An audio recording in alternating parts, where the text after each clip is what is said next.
नमस्कार साथियों, मैं राकेश कुमार चंद्रा एक्यूपॉइंटेक चैनल में आपका स्वागत करता हूं। एक्यूप्रेशर की इस वीडियो को मैं अपने आयुर्वेदिक एक्यूप्रेशर के परम आदरणीय महागुरु श्री जेपी अग्रवाल सर जी की प्रेरणा से ला पा रहा हूं। उनके इस अमूल्य ज्ञान को हम जन जन तक पहुंचाने का प्रयास कर रहे हैं। आशा है आप सभी इससे लाभान्वित होंगे।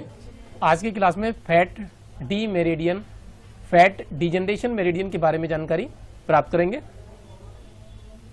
और ये फैटी डिजेनरेशन होता है और इसमें इसी मेरिडियन को फैट टिश्यू मेरिडियन भी कहते हैं। इस मेरिडियन में कुल 4 पॉइंट्स होते हैं और ये मेरिडियन दोनों पैरों में होती है, यानी कि बाइलेटरल होती है, दोनों तरफ होती है।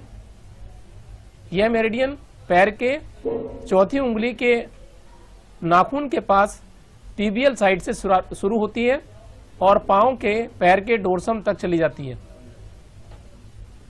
इस मेरिडियन की क्या विशेषताएं हैं,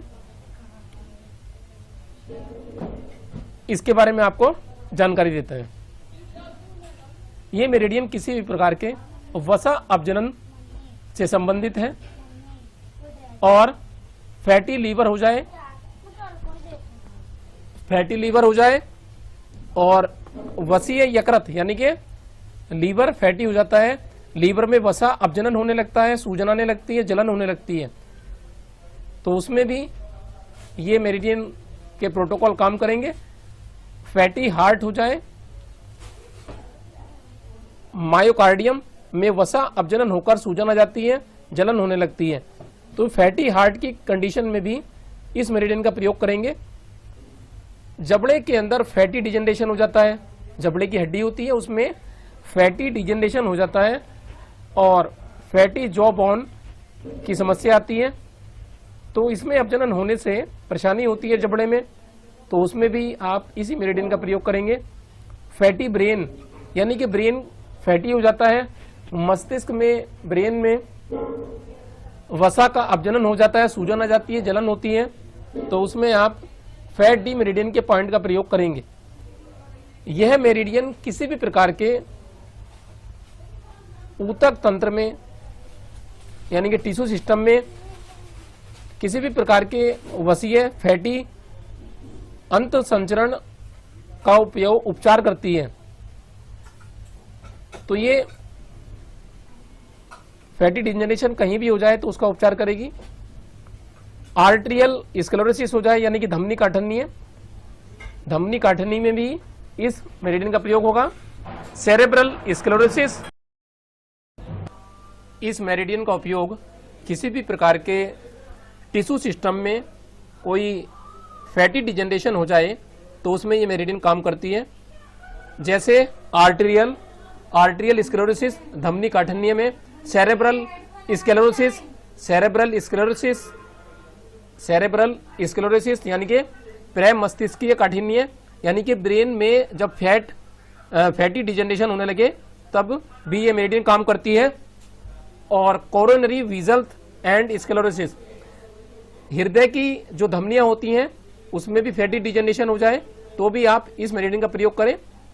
लिपिड नेफ्रोसिस यानी कि गुर्दा जो है, किडनी, वो फैटी हो जाए और उसमें फैटी होने की वजह से एनर्जी का नुकसान या कम होने लगे किडनी की, तो उसमें ये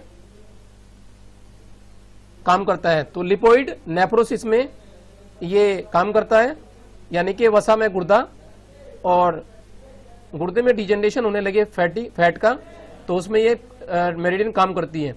वसा अपजनन क्या होता है, तो व्हाट इज फैट डिजेनरेशन, अपजनन बोलते हैं डिजेनरेशन को।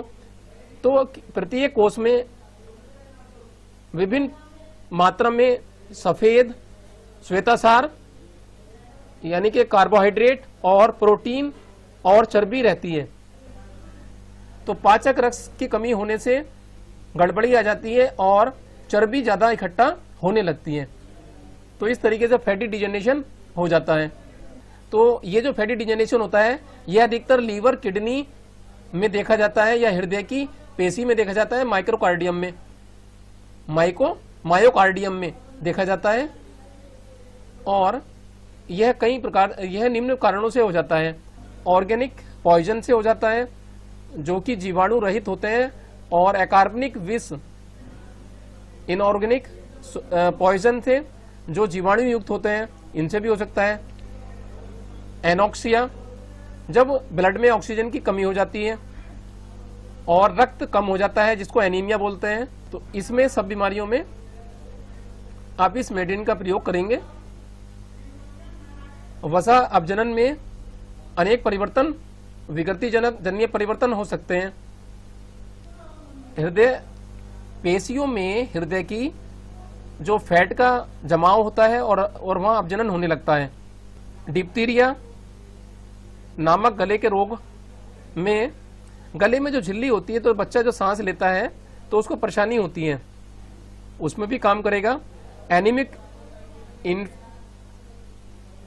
इन्फ्रेक्ट्स में रक्ताल्पता के कारण तंतु क्षय होने लगे, तो एनीमिक इन्फ्रेक्ट्स में ये काम करेगा। मेरिडियन, हृदय की धमनियों में अवरोध आ जाए तो उसमें काम करेगा। लिपोमाटोसिस का क्या अर्थ होता है, जिसको बोलते हैं हिंदी में वसा अर्बुदता। एंड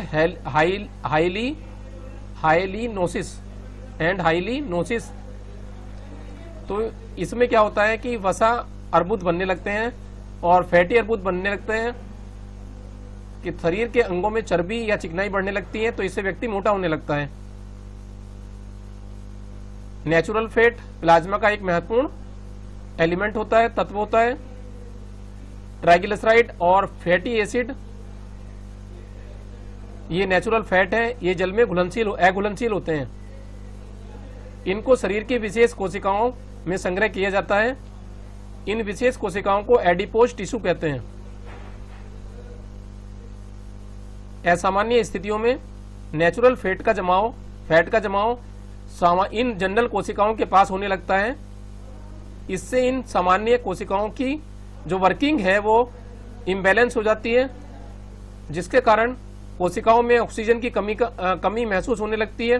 तो कैसा लगा आपको यह वीडियो?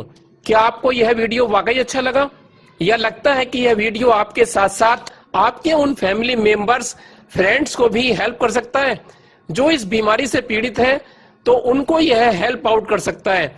तो आप अपने WhatsApp पर जाइए और इस वीडियो का लिंक अपने फ्रेंड्स और मिलने वालों के साथ शेयर करिए। शेयर करने से जीवन में भी खुशहाली आएगी और वह आपको थैंक्स बोलेगा, और इससे मेरा यह एक छोटा सा मैसेज तमाम जरूरी लोगों तक पहुंच जाएगा। कैसा लगा यह वीडियो मुझे कमेंट करके जरूर बताएं। अगर आपको अच्छा लगा या कोई डाउट्स है तो मुझे कमेंट बॉक्स में जरूर बताएं, या आपका कोई भी सवाल है तो जरूर लिखिएगा। अच्छा लगा तो शेयर करिए और लाइक करना मत भूलिए, जिससे मेरा मोटिवेशन बना रहे। नए हो तो सब्सक्राइब करिए और पुराने हैं तो लाइक, शेयर और कमेंट करिए। आज की वीडियो में इतना ही, और एक बार फिर नई वीडियो के साथ फिर वापस आपके सामने आते हैं। तब तक के लिए नमस्कार।